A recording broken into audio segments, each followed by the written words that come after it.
चलिए आज फिर हम 10th क्लास का मैथ का ऑब्जेक्टिव लेकर बच्चों आप लोग के लिए आए हैं। ये मैथ बहुत ही इम्पोर्टेंट है, आप लोग देखिएगा। कल भी एक वीडियो लाए थे हम, जिसको आप नहीं देखे हो वो देखिए, चैनल को लाइक सब्सक्राइब करिए और एक एक वीडियो डेली आते रहेगी। ये तो मैथ का भी ला रहे हैं, फिर लाएंगे फिजिक्स का भी, प्रत्येक सब्जेक्ट का लाएंगे जो अच्छे अच्छे सवाल होगा। हम लोग को बहुत साल का एक्सपीरियंस है, आप लोग इसको लगा कर जाइएगा एग्जाम में। बहुत ही वीवीआई हम लोग छाट छाट कर ला रहे हैं। और ये जो आज हम मैथ सोल्यूशन करने जा रहे हैं अपने चैनल पर इसको डाल देंगे। मैथ जितना करेंगे, इसमें टोटल सवाल है 50 सवाल है। इसमें हम देखते हैं कहाँ तक बनाते हैं। और इस सवाल को हम दोनों तरफ आज हम अपना चैनल पर डाल देंगे। आप लोग इसको स्क्रीनशॉट मारकर एक बार देखिएगा, घर पे अपने से बनाने का प्रयास करिए। एक बार हम बना देते हैं इसको। तो देखिए पहला जो क्वेश्चन है इसमें पहला क्वेश्चन कहता है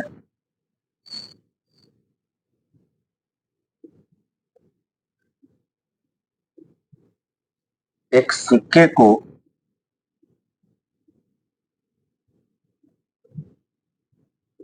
एक बार उछालने पर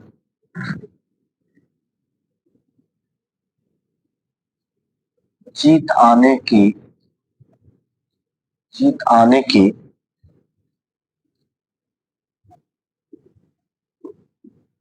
प्रायिकता क्या है। एक सिक्के को एक बार उछालने पर जीत आने की प्रायिकता क्या है। प्रोबेबिलिटी से सवाल है, क्वेश्चन है। तो सिक्का के बात है, आप जानते हैं कि किसी भी सिक्का में इसकी संभव कुल परिणाम दो ही होते हैं, या तो हेड होती और नहीं तो फिर टेल होती। ये दो परिणाम है इसका। अगर सिक्के को अगर हम उछालते हैं या तो हेड आएगी नहीं तो फिर टेल आएगी। इसमें बहुत ही सिंपल सी सवाल कहता है कि एक सिक्के को एक बार उछालते हैं, तो सिक्के को मान लिया एक बार उछाले और जीत आने की प्रायिकता, इसमें जीत और पट दो होता है। तो जीत आने की प्रायिकता, जीत आने की संभावना तो इसमें एक ही है, हेड और टेल में। या तो हेड आएगी ना तो टेल आएगी। इसमें जीत आने की प्रायिकता कहता है तो जीत और पट दो होती, तो जीत पट दो होती तो जीत आने की प्रायिकता हमसे पूछ रहा। तो जीत अगर मान लिया कि जीत ऊपर है और जीत एक होती है, जीत एक है और टोटल संभव परिणाम दो है, तो इसकी फॉर्मूला होता कि प्रोबेबिलिटी ऑफ, इसका फॉर्मूला होता कि जीत आने की, तो जीत एक ही है इसमें तो एक ऊपर होगा और टोटल संभावना कितनी है, दो। वो कहाँ जाएगी, नीचे, यानी 1/2 होगी। यानी कहने का मतलब कि हेड आने की भी प्रायिकता 1/2 होगी, टेल आने की प्रायिकता 1/2 होगी। अगर हेड पूछे तब भी 1/2, टेल पूछे तब भी 1/2। इसलिए इसमें हेड पूछती है तो हेड एक ही को है, तो जो एक जो पूछता है उसकी परिणाम ऊपर लिखाती और टोटल जो संभव परिणाम हो नीचे लिखाती। तो इसलिए इसकी जो आंसर होगी 1/2। एक सिक्का में एक बार उछालते हैं तो जीत आने की प्रायिकता 1/2। अगर पट पूछेगी तभी 1/2 होगी। चलिए क्वेश्चन नंबर, इसका आंसर होगा 1/2। जो ऑप्शन नंबर है 1/2, ऑप्शन नंबर सी है। आप देख लीजिएगा इसको। इस सवाल को हम अपने चैनल पे डाल देंगे। क्वेश्चन नंबर नेक्स्ट क्वेश्चन की ओर चलते हैं। एक तो हो गई। अगली क्वेश्चन है 2 वाला में कि यदि ई कोई घटना हो तो probability of E plus probability of E not का मान होगा। मतलब यदि ई कोई घटना हो तो दो प्रोबेबिलिटी का जो सम होता है, जोड़ होता है, उसका मान कितना होता है। तो किसी भी प्रोबेबिलिटी का जो संभव परिणाम होता है या कितनी भी जोड़िए, एक के बराबर होना चाहिए। 1 से ज्यादा नहीं हो सकती, 1 से कम हो सकती। इसका प्रोबेबिलिटी 0 और 1 के बीच होती है। लेकिन जब किसी प्रोबेबिलिटी को जोड़ते हैं तो वो 1 के बराबर होना चाहिए। इसलिए इसका आंसर जो होगा वो 1 होना चाहिए। तो 1 होगा। इसमें ऑप्शन नंबर 1 जो है बी में है, बी में ऑप्शन है, इसलिए इसका आंसर बी हो जाएगा। इसी टाइप का सवाल आपको मैट्रिक एग्जाम बोर्ड में पूछ लिया। इससे थोड़ी भी मैंने इसी टाइप का एकदम सिंपल सवाल आपसे पूछेगी। आप देखिएगा क्वेश्चन बैंक या पीछे आए हुए सवाल भी इसी टाइप का आपको मिलेगा देखने को। इसको बना के जाइएगा आप लोग, बिल्कुल आपको एग्जाम में ऐसा लगेगा कि बिल्कुल बनाया हुआ ही चीज है। क्वेश्चन नंबर 3 नंबर क्वेश्चन कहता है कि असंभव घटना की प्रायिकता क्या होती है। असंभव घटना की प्रायिकता क्या हो, असंभव घटना की प्रायिकता हमसे मांग रहा है तो जीरो हो जाएगी, क्योंकि घटना ही नहीं हुआ तो असंभव घटना की प्रायिकता क्या होती है, जीरो। जो ऑप्शन नंबर सी में है, करेक्ट आंसर है सी, आप लोग लगा लीजिए। चलिए क्वेश्चन नंबर 4 कहता है निश्चित घटना की प्रायिकता क्या होती, तो निश्चित घटना की प्रायिकता 1 होगी। 4 में कहता है निश्चित घटना की प्रायिकता क्या होगी, तो निश्चित घटना की जो प्रायिकता होती है निश्चित घटना की 1 होगी। इसमें ऑप्शन नंबर डी जो है वो सही करेक्ट है, 1 इसके आंसर होगा। निश्चित घटना की 1, असंभव घटना की 0।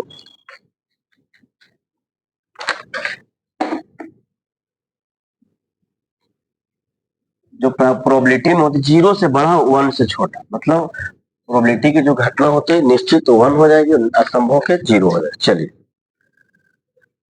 क्वेश्चन नंबर 5 कहता है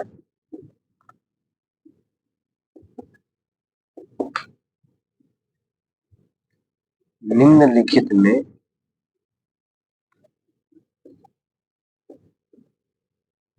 कौन सी किसी घटना की प्रायिकता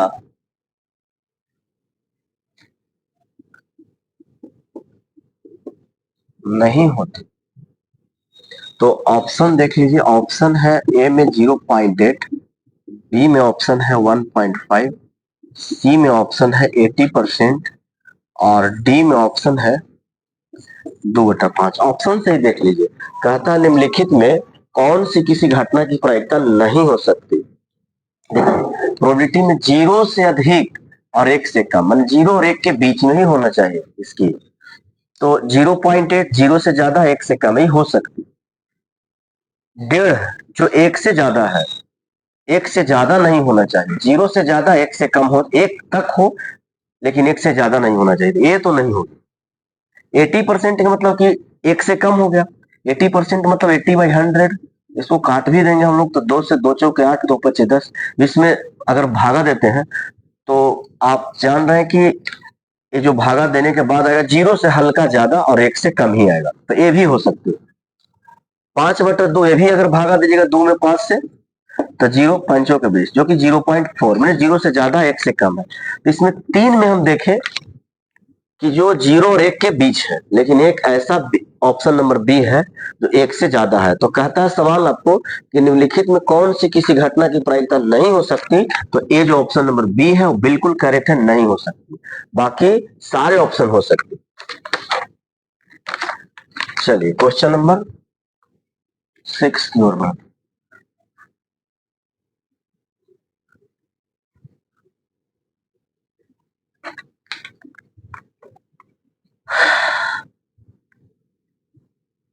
सिक्स में कहता प्रथम 10 सम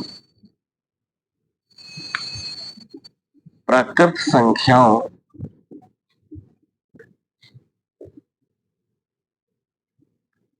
का माध्य होगा। मैंने प्रथम 10 सम प्राकृत संख्याओं का माध्य पूछता है, तो प्रथम 10 सम प्राकृत संख्या, तो पहली जो सम संख्या है मेरी 2 से शुरू होता है, तो 2 हो जाएगा, 4 हो जाएगा, 6 8 10, ऐसे ऐसे मेरा जाएगा कहां तक, 12 14 16 18 20, 10 हो गया, 1 2 3 4 5 6 7 8 9 10। तो प्रथम जो 10 सम प्राकृत संख्या जो है तो यही है, प्रथम 10 सम, जो 10 उस होना चाहिए प्राकृत संख्या, कैसा होना चाहिए, सम, तो सम में है। अब इसको हमको माध्य निकालना है, तो माध्य निकालने के लिए हम बोले थे कि जितनी संख्या है उसको ऐड कर दीजिए, जोड़ दीजिए, और टोटल संख्या गिन के उससे भाग दे दीजिए। तो अगर हम इसको जोड़ देते हैं सारी संख्या को, तो हालांकि ये आपको थोड़ा सा जोड़ने में हो सकता है आपको दिक्कत, लेकिन इसको एक उपाय और हो सकता, इसमें से 2 कॉमन ले लीजिए आप। 2 कॉमन ले लेंगे तो हो जाएगा 1 + 2 + 3 + 4, मैंने डॉट डॉट डॉट, जो जाएगी लास्ट संख्या वो 10 हो जाएगी। ठीक है, अब हमको 2 रहने दीजिए, पहले इसको पूरा हम निकाल लेते 1 से लेके 10 तक कि टोटल संख्या का योग कितना हो जाएगा। एक फॉर्मूला जानते होंगे इसको, एक से लगातार की संख्याओं का योग जो होता है उसकी फॉर्मूला होती n × n + 1/2। तो आप ऐसे कर लीजिए, n जो है पूरा टोटल 10 है, तो 10 × 10 + 1/2, जो लास्ट संख्या वो लिखा थी। एक से लगातार 10 तक है, तो 10 तक है तो 10 वाली 10 जो है वो n के जगह पर 10 लिखाएगी। अब हो जाएगी 10 और 1 11/2, तो हो जाएगा 2 से 2 × 5 = 10, यानी हो जाएगा यहाँ पे 11 × 5 = 55। अब 55 में 2 से गुना करिएगा तो हो जाएगा 110, यानी टोटल जो संख्या हुई टोटल उसकी योग हमको 110 आ गया। तो 110 तो योग आया है, लेकिन इसको हमको कहता था माध्य निकालने के लिए, लेकिन संख्या टोटल कितनी थी, तो संख्या टोटल थी 2 से अगर गिनते तो गिन रहे तो 20 हो जाता है, 1 2 3 4 5 6 7 8 9 10, नहीं 10 होता है। तो टोटल संख्या 10 था तो 10 से भागा दे दीजिए, 1 0 से 1 0, यानी इसका जो माध्य होगा 11, इसका जो माध्य आएगा वो कितनी आएगी, 11 आएगी। बिल्कुल करेक्ट आंसर है। अगर ऐसे आपको नहीं पता तो एक और भी मेथड हो सकती, इसी को जोड़ लीजिएगा और 10 से भागा दे दीजिए, तो जोड़ लीजिए, ऐसे जोड़ लीजिए, 8 6 14, 14 4 18, 18 2 20, 20 और 8 28, 28 और 6 34, 34 4 38 और 2 40, जीरो हासिल 4, 4 2 6, 6 1 7, 7 1 8, 8 1 9, 9 1 10, 1 11, 11 हो जा रहा है 110, और भागा कितने से देना, 10 से, ये कट गया तो 11। ये भी आप ऐसे ही बना सकते, 10 सम प्राकृत संख्याओं का मत था, तो पहले कहता था कि इसे 10 को ऐसा लेना है जो प्राकृत संख्या हो सम हो, तो इस सम तो यही है, सम जो 2 से डिविजिबल हो, 2 से कटे, 10 को ले लीजिए और 10 को ले लीजिए, सम को जोड़ दीजिए, सबको जोड़े तो आया मेरा 110, और उसमें 10 से भागा दे दीजिए, जितनी जितनी संख्या उससे भागा दे दीजिए, जो कट के आपको आएगा वो माध्य आएगा। तो आप एक ये भी बना सकते थे, सब जोड़ के 10 से भागा दे दीजिए, नहीं तो फिर ऐसा ही बना सकते थे। चलिए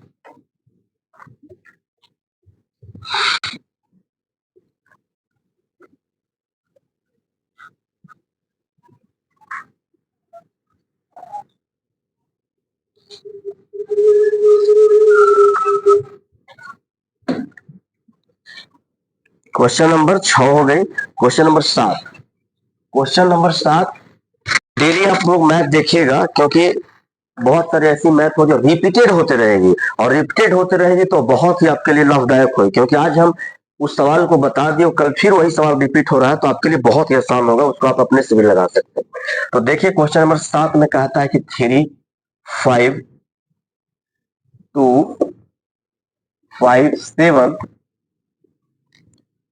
5 8 और एक 5 का बहुलक हमसे मांगता है। बहुलक मांगता है तो कल तो बताए थे कि जो इसमें संख्या सबसे ज्यादा बार लिखी गई है, रिपीट हुआ है, वही उसका बहुलक वर्ग होती। तो हम देख लेते पहले 3, 3 तो मेरा एक ही है, अच्छा 3 तो एक है मेरा। 5 देख लेते, 5 है मेरा 3 गो, 2 मेरा, 2 एक ही है, ये भी नहीं हो सकती, मैंने इससे तो ज्यादा 5 है अभी, 7 ये भी एक है, 8 एक ही एक है, 5 एक और है, यानी 5 की संख्या सबसे ज्यादा है। तो हम तो बताते हैं कि बहुलक वही होगी जो संख्या ज्यादा बार रिपीट हो, तो 5 ज्यादा बार रिपीट है, यानी जो इसमें बहुलक हमसे पूछता है कि बहुलक क्या होगी, बहुलक वर्ग क्या होगी, इसका आंसर जो होगा 5 होगा, करेक्ट आंसर होगा 5, यानी 7 का जो आंसर 5 जो ऑप्शन नंबर है वो ऑप्शन नंबर सी में आपको देता है। चलिए 7 के बाद क्वेश्चन नंबर 8, 8 कहता है कि केंद्रीय प्रवृत्ति की सबसे उपयुक्त माप क्या है। केंद्रीय प्रवृत्ति का सबसे उपयुक्त माप क्या है? तो केंद्रीय प्रवृत्ति का सबसे उपयुक्त माप हमसे पूछ रहा है। ऑप्शन ए में माध्य है, ऑप्शन बी में है जो माध्यक है, ऑप्शन सी में है जो बहुलक है, और ऑप्शन डी में है भी जो है ओ एन ओ टी में नन ऑफ दीज, इनमें से कोई नहीं। तो केंद्रीय प्रवृत्ति का जो सबसे उपयुक्त माप होती है वो माध्य होती है। आप लोग इसको माध्य में टिक लगा लीजिएगा, यही आंसर हो जाएगा इसका। चलिए क्वेश्चन नंबर नेक्स्ट,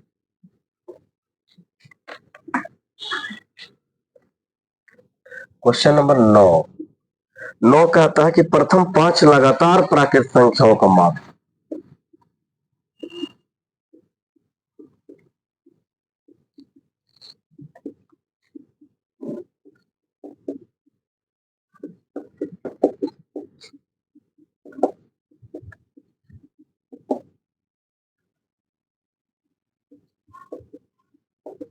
कहता है कि प्रथम 5 लगातार प्राकृत संख्याओं का माध्य क्या होगा? तो प्राकृत संख्या हम लोग बोलते हैं गिनती की संख्या को। तो 5 को ले लेना लगातार, 5 को आप ले लीजिए लगातार संख्या, जैसे 1 2 3 4 5। ये प्राकृत संख्या लगातार है और 5 को है भी, 5 को संख्या लगातार है, इसको माध्य पूछता है। तो हम तो बहुत बार बताया आपको कि माध्य जो होती है मेरी औसत होती है। कुछ नहीं करना, 5 को है सबको जोड़ दीजिए और 5 से इसको डिवाइड कर दीजिए, ये आपका माध्य का फॉर्मूला होता है, sigma F x by sigma F. तो माध्य का फॉर्मूला होता है, जोड़ दीजिए, 5 4 9 3 12 2 14 1 15, ऊपर हो जाएगा 15, नीचे हो जाएगा 5। जो कट के मेरी आ रही है बिल्कुल माध्य 3। हम देख लेते हैं ऑप्शन नंबर कौन है। ऑप्शन नंबर ये है आपका सी, ऑप्शन नंबर सी में आपका देता है 3, जो ये करेक्ट आंसर है।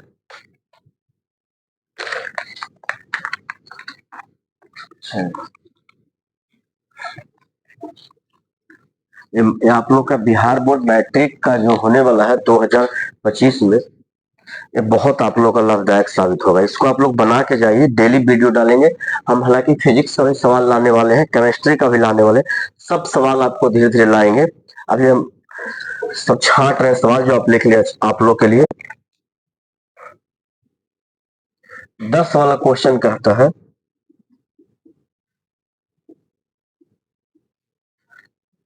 संचयी बारंबारता का वक्र कहलाती है, वक्र कहलाती है। संचयी बारंबारता का जो वक्र कहलाती है, ये ऑप्शन नंबर ए में ही है त्वरण, जो यही इसका आंसर हो जाता है। संचयी बारंबारता का वक्र कहलाती है त्वरण। यह करेक्ट आंसर है इसका, ये ऑप्शन नंबर ए में है, आप लोग देख लीजिएगा। हम इस सवाल को अपने चैनल पे डाल देंगे, आप लोग स्क्रीनशॉट इसको मार लीजिएगा इस सवाल को, और बिल्कुल आपको इससे ज्यादा सवाल आएगा ही नहीं। हम ये पूरी मिक्स सवाल है पूरी चैप्टर का, अभी फिर चैप्टर बाय चैप्टर भी लाएंगे। पर देखिए अभी क्वेश्चन नंबर 11, क्वेश्चन नंबर 11 जो है वो कहता है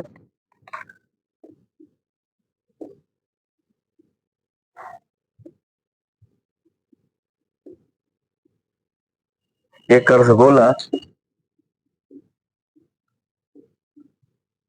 आयतन 19,404 सेंटीमीटर क्यूब है, तो अर्धगोले का कुल क्षेत्रफल कितना हो? कुल क्षेत्रफल होगा कितना होगा, जो हमसे पूछता है कुल क्षेत्रफल होगा। चलिए, तो आप जानते हैं अर्धगोले का आयतन, गोला का आयतन 4/3 पाई आर क्यू होता। तो अर्धगोला का आयतन उसमें 2 से भागा डिवाइड कर दीजिए, यानी अर्धगोला का जो मेरा आयतन होता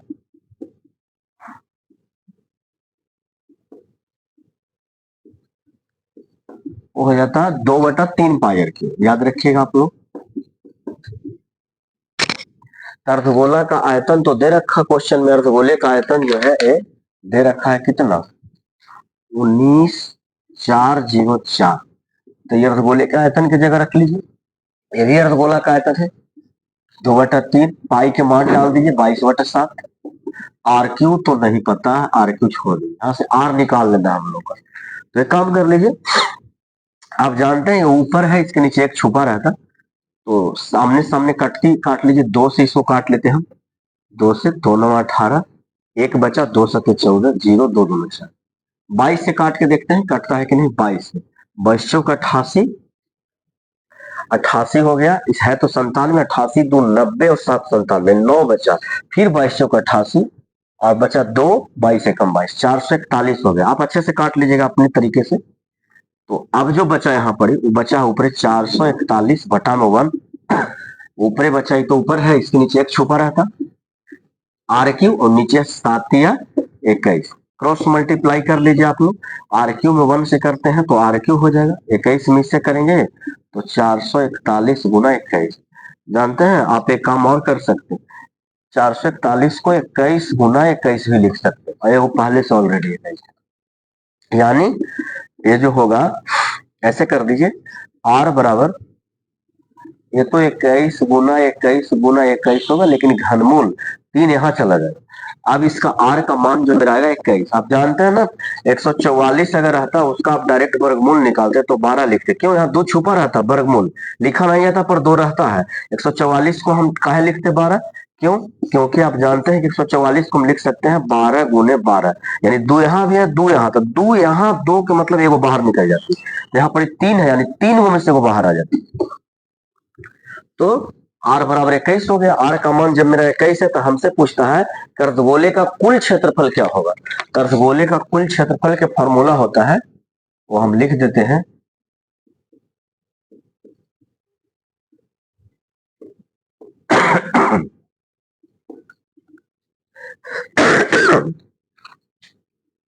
अर्धगोले का कुल क्षेत्रफल के फॉर्मूला होता है 3 पाई आर स्क्वायर। इस पर बैठा लीजिए,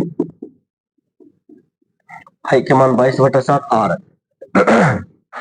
आर 21 है तो आर स्क्वायर है, 2 बार करिए 21, काट दीजिए 7, 7 से 3 बार में 22 दिया 66 हो जाएगा, यहाँ 21 दिया फिर 61 हो जाएगा, इसको मल्टीप्लाई कर लीजिए वही आंसर आ जाएगी आपको साइड में, 6 18, देख लेते, ये है कहीं ऑप्शन में, क्वेश्चन नंबर 11, 41 56, 41 58 जो है ऑप्शन नंबर ए में है, इसका रिजल्ट आएगा 41 58 सेंटीमीटर स्क्वायर, क्षेत्रफल स्क्वायर बहुत ही, ए जो मेरा आपका है वो करेक्ट आंसर है ऑप्शन नंबर ए में, आप लोग देख लें। चलिए,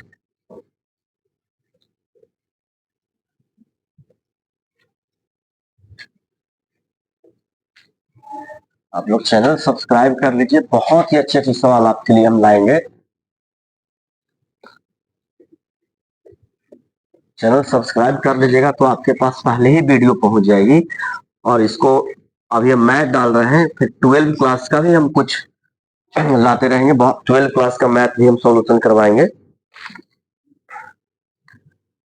12 के बाद 13 नंबर क्वेश्चन है, कहता किसी घन का किनारा 2 गुना हो जाए, लिख देता सवाल,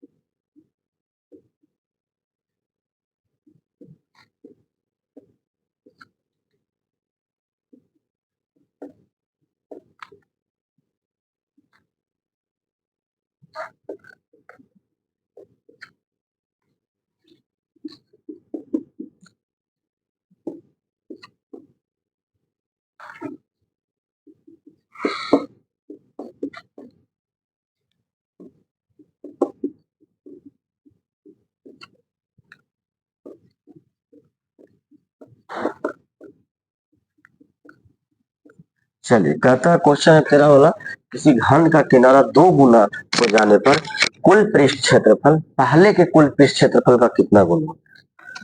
तो एक काम कर लीजिए आप, कोई भी घन है उसका किनारा मान लेते हैं ए है, एक घन है और घन का किनारा आप जानते हैं ना, घन का किनारा जो है, मान लेते हैं घन का किनारा ए है।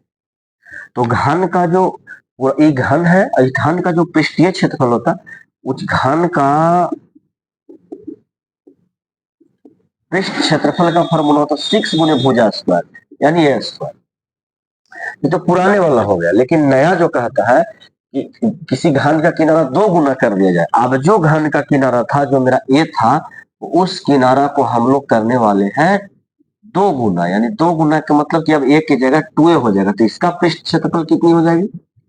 फॉर्मूला वही रहेगा, घन का, ये नए वाला घन का, नए घन का ऐसे लिख लीजिए, नए घन का पृष्ठ क्षेत्रफल। नए घन के मतलब कि जब किनारा पहले ए था तो पुराना हो गया, अब तो ए से हम 2a कर दिए, तो इस नए घन का पृष्ठ क्षेत्रफल कितना हो जाएगा? तो 6 गुने भुजा स्क्वायर, और 6 तो होगी लेकिन भुजा की जगह मेरा जो एज ए लिखते थे उस ए की जगह 2a है, तो 2a का स्क्वायर हो जाएगा। 6 गुने 2 दूना हो जाएगा 4a स्क्वायर, यानी आप कह सकते हैं इसमें मल्टीप्लाई करेंगे तो हो जाएगा 24a स्क्वायर। कितना कितना गुना बन जाएगा, पूछ मत करिए इसको, आप एक काम करिए, कहता है सवाल पढ़ लीजिए कि पहले के कुल पृष्ठ क्षेत्रफल का कितना गुना हो जाएगा। तो एक काम करिए ना, इसको अनुपात निकाल लीजिए, 24 ए स्क्वायर अब बटा में डाल दीजिए 6a स्क्वायर, ए स्क्वायर से स्क्वायर कैंसिल, और 6 4 जा 24, यानी जो मेरा आंसर आएगा वो 4 गुना पहले से अब ज्यादा हो जाएगा। तो इसका करेक्ट आंसर जो आएगा वो 4 गुना हो जाएगा। ऑप्शन में है 4 गुना, ऑप्शन में है बी में। इसको ऐसे भी लिख सकते हैं, घन का पृष्ठ, पहले का घन का पृष्ठ क्षेत्रफल एन, प्रश्न से कर लेते हैं हम लोग, वैसे भी करके बनाते थे, लेकिन शॉर्ट है, आप ऐसे ही कर लीजिएगा, ए गुना घन का पृष्ठ क्षेत्रफल पहले वाला बराबर नए घन का पृष्ठ क्षेत्रफल, ए रह जाएगा। इसको कुछ मान लेंगे जो अब जो कितना गुना बन जाएगा, तो माना कि वह एन गुना हो जाएगा, एन गुना मान लेते हैं, इसमें लिख देते अब वाला पहले वाला घन का पृष्ठ क्षेत्रफल लिखते, और उसमें फिर बराबर कर देते हैं वाला, तो एन रह जाता और इस जाके और जाके डिवाइड हो जाता, कट के फिर 4 गुना आ जाता। लेकिन ये सबसे इजी है, इसी से बनाइए 4 गुना। चलिए, 13 वाला क्वेश्चन हो गए।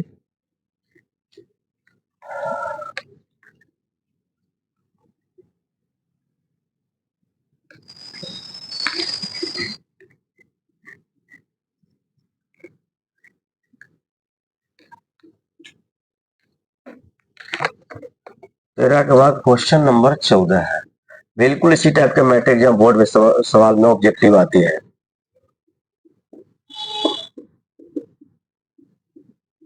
एक बाल्टी के वृत्ताकार सिरों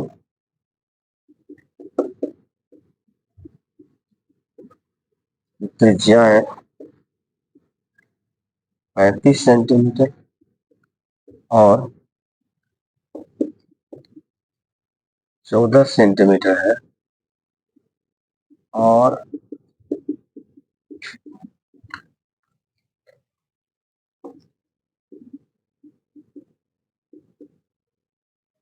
बाल्टी की ऊंचाई 40 सेंटीमीटर है, तो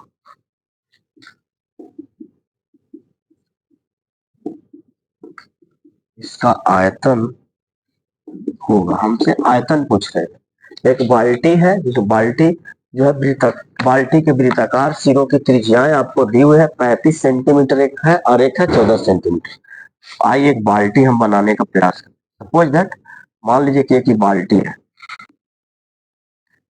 तो बाल्टी का जो वृत्ताकार सिरों का त्रिज्या है 35 सेंटीमीटर 14 सेंटीमीटर, तो अब जान रहा है बड़ा वृत्त है, तो इसकी त्रिज्या जो हो जाएगा, बड़ा वाला त्रिज्या ले लीजिए, मान लेते हैं आर है, तो 35 सेंटीमीटर। आई छोटा हो जाएगा ये त्रिज्या, तो छोटा वाला आर ले लीजिए, इसको ले लीजिए 14 सेंटीमीटर।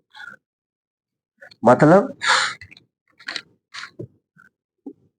कि बाल्टी बनाने में हम लोग के दो वृत्त बनती है, एक ऊपर भी सर्कल बन रहा है, एक नीचे भी सर्कल बन रहा है, लेकिन हम इसको बड़ा R इसलिए लिए कि ऊपर बड़ा सर्कल है, तो बड़ा सर्कल है तो और दो त्रिज्या है, सर्कल में तो त्रिज्या होती, ऊपर भी त्रिज्या होगी नीचे भी त्रिज्या होगी, तो त्रिज्या दो थी, एक 35 थी एक 14 था, तो बड़ा सर्कल के लिए हम बड़ा त्रिज्या ले लिए, छोटा सर्कल के लिए छोटा त्रिज्या ले लिए। आर बड़ा के लिए R से सूचित, बड़ा R से सूचित कर रहे हैं कैपिटल से, इसको स्मॉल से। अब हमको इसमें बड़ा R मालूम है, अच्छा छोटा R का मान देना 14, एक और दे रखा है इसकी हाइट, ऊंचाई दे रखी है 40 सेंटीमीटर। तो हमको कहा था बाल्टी का आयतन, बाल्टी के आयतन के फॉर्मूला होता है, इसको छिन्नक भी बोलते हैं, तो बाल्टी के आयतन का जो फॉर्मूला हो जाएगा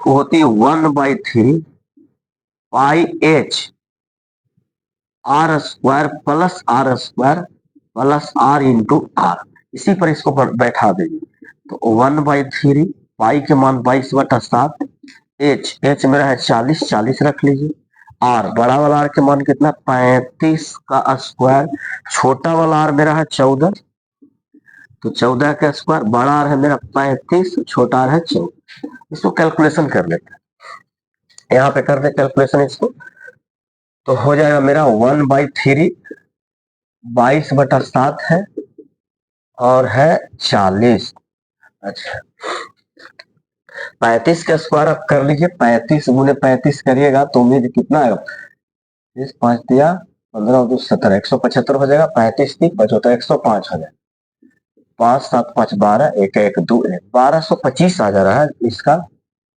अच्छा प्लस 14 का स्क्वायर होती है 196, प्लस 35 में 14 से करना है, तो 14 25 70 के जीरो, 14 25 70 के जीरो हासिल 7, 14 42 7 49, 490, या आप ऐसे क्वेश्चन बनते हैं, इसको हल कर देते हैं 1/3 22/7 40 गुने सबको ऐड कर लीजिए, तो 0 6 5 11 के एक हासिल 1, 9 9 18 2 20, 1 21 के एक हासिल 2, 2 4 6 6 1 7 7 और 2 9, और एक और बच गया मेरा 1, 1911 आ जाती है, आप ऐड कर लीजिएगा देख लीजिएगा, 7 से इसको काटने का प्रयास करते हैं, कटता है कि नहीं, 7 2 14, 5 बचा, 7 7 49, 7 21, देख लेते फिर से एक बार, 7 2 14, 5 बचा और एक उतरेगा, काम अंतर 7 7 49, 2 उतरेगा, दो घटेगा फिर एक उतरेगा, तो 7 21, ठीक है, आप देख लीजिए कैलकुलेशन करके, 3 से कटती है, 3 से 3 27, 3 एकम 3, ये ऊपर वाला है, चलिए अब बच गया सिर्फ 22 गुने 40 और गुने 91, इसको मल्टीप्लाई कर लीजिए, तो 22 का 88 हो जाएगा, यानी 88 पर एक जीरो और हो जाएगा, इसमें गुना हमको कर देना है 91, तो 0 8 8 0 9 72 7 9 72 और 7 79, 0 8 8 2 10 9 1 10 7 1 8, देख लेते कहीं पे ऑप्शन है, ऑप्शन नंबर 14, क्वेश्चन नंबर 14 का 800 हाँ 800 ऑप्शन नंबर बी में आपका है जो करेक्ट आंसर है, हमको आयतन था तो सेंटीमीटर क्यूब में हो जाएगा, बहुत ही आपका इंपॉर्टेंट क्वेश्चन था, इसको आप लोग अच्छा से देख लीजिएगा। चलिए वीडियो पॉज करके रोक रोक का 2 बार 3 बार, ये तो हम बना रहे हैं, आप कोशिश करिए कि इसको हम बना के एग्जाम में जाए, आपको जितनी भी सब ऑब्जेक्टिव हम ला रहे हैं सब इंपॉर्टेंट है, सब छाट छाट चलाते हैं, कई एक सालों का एक्सपीरियंस है हम लोग का, इसी टाइप का ऑब्जेक्टिव देते हैं, इसको छोटा और बड़ा मत समझिए आप लोग, सवाल छोटा बड़ा नहीं होता, आपसे नहीं बन रहा वही बड़ा है, आपसे नहीं बन रहा वो आपके लिए डिफिकल्ट है, बन जा रहा आपके लिए आसान है, तो छोटा बड़ा नहीं, इसी टाइप के सवाल आते हैं, लेवल यही है आपका एग्जाम में पूछने वाले को, इसको पूरा बना कर जाइए आप। तो 14 हो गया, 15 वाला देख लेते क्वेश्चन हम, 15 में है कि अर्धगोले के संपूर्ण सतह का क्षेत्रफल, तो डायरेक्ट फॉर्मूला खाली पूछ रहे हैं हम लोग से, अर्धगोले का संपूर्ण सतह का क्षेत्रफल क्या होगी पूछ रही है। तो अर्धगोले का संपूर्ण सतह का क्षेत्रफल हो जाती 3 पाई आर स्क्वायर। बस डायरेक्ट आंसर लगा लीजिए, ऑप्शन नंबर बी में है। चलिए 16 देख लेते। कहता दो वृत्तों का क्षेत्रफल 4:9 है, तो इनकी त्रिज्याओं का अनुपात। 16 में है दो वृत्तों का क्षेत्रफल 4:9 के अनुपात में है, तो इनकी त्रिज्याओं का अनुपात पूछ रही है। त्रिज्याओं का अनुपात क्या हो, त्रिज्याओं का अनुपात। तो दो वृत्त है, दोनों का क्षेत्रफल डेल है, तो मान लेते हैं दो वृत्त है, 4 है, एक ले लेते हैं पाई आर स्क्वायर, एक ले लेते हैं पाई आर स्क्वायर। एक छोटा आर करते एक बड़ा आर। छोटा आर इसलिए कि 4 है, इस 4 की जगह पर छोटा आर की जगह बैठाएंगे। छोटा है तो छोटा की जगह, बड़ा है तो बड़ा की। इसका हमको क्षेत्र अनुपात पूछते, क्षेत्रफल का अनुपात डेल है, क्षेत्रफल का अनुपात है कितनी, ऐसे कर लीजिए, क्षेत्रफल का अनुपात 4/9 कर लीजिए। अब बताइए पाई से पाई कटेगी दोनों, अब बच गया क्या मेरा ऊपर आर स्क्वायर और नीचे आर स्क्वायर, अब बराबर 4/9। अगर ये स्क्वायर उधर जाएगी तो दोनों पर रूट हो जाएगी, तो खाली बचेगी r/r। आई स्क्वायर उधर भी √4 और नीचे भी √9।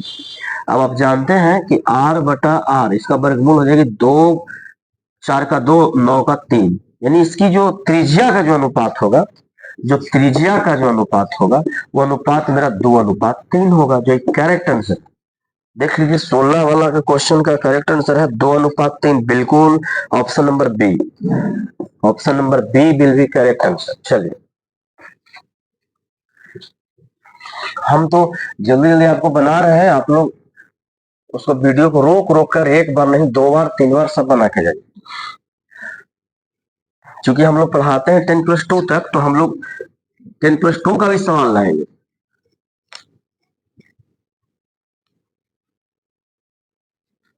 इतना मेहनत करते हैं तो आप लोग वीडियो का भी, चैनल का हम लोग सब्सक्राइब शेयर करते रहिए, लाइक करते रहिए।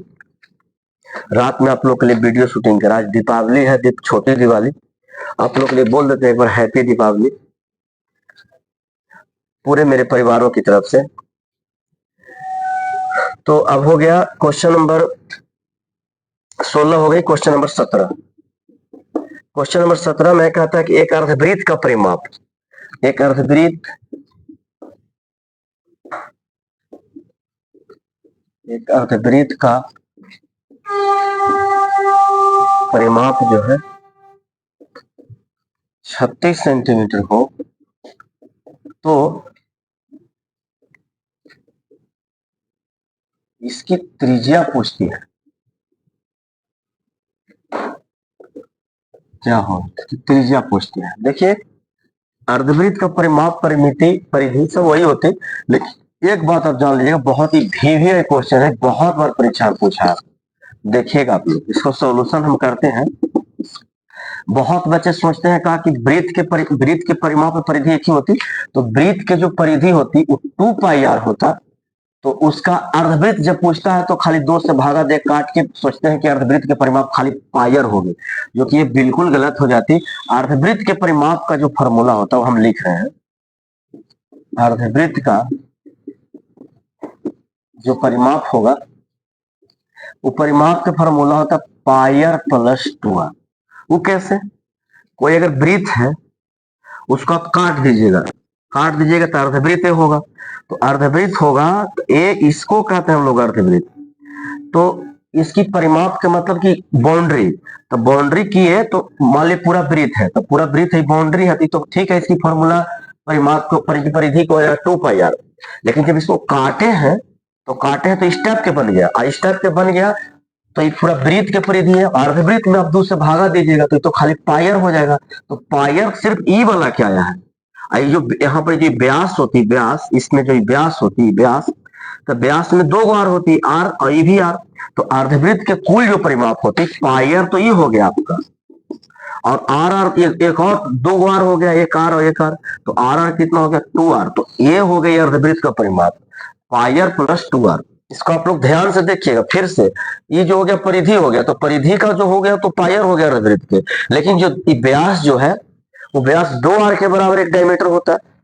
क्यों? दो गो त्रिज्या दोनों मिलेगी तब तो ही डायमीटर बनती है, क्योंकि वृत्त के सबसे बड़ी त्रिज्या उसकी व्यास होती है। तो ये 2 गो r के बराबर होगी, तो दोनों r जोड़ दीजिए, r प्लस r 2r। अब इस पे बैठाइए आप। अर्धवृत्त का मेरा परिमाप दे रखा है, अर्धवृत्त का परिमाप है मेरा 36, हमने रख दिया 36। इसमें कुछ कॉमन है तो ले लीजिए, आर कॉमन है, आर कॉमन ले लिए, अब बचेगा पाई प्लस 2। अब देख लेते थोड़ा सा इसको हल कर लीजिए। पाई के मान